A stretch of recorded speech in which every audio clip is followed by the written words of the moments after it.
Anong masarap na luto nito guys? Ang laking kalabasa oh.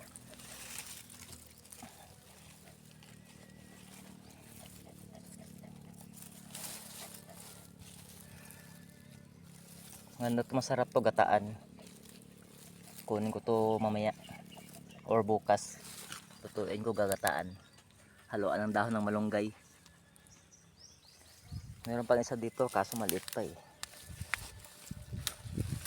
Ito. Maliit pa. Ito pa guys oh.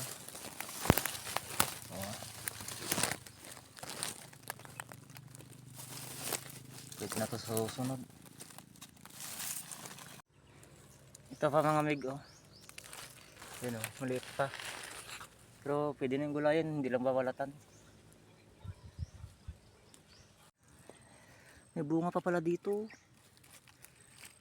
Medyo marami-rami na rin.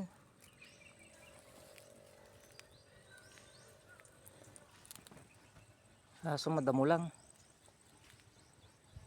Hirap hanapin yung ibang bunga.